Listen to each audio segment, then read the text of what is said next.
लाडक्या बहिणी योजनेविषयी जो शासनाने नवीन नियमावली चालू केली की चारचाकी वाहनधारकांना त्यातून वगळण्यात येणार.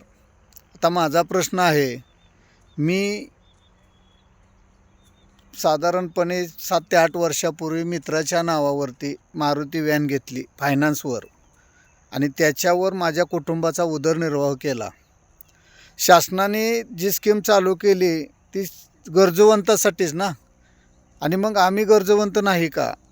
तुम्ही चारचाकी गाडीचा उल्लेख कसा करताय हे समजणं आहे.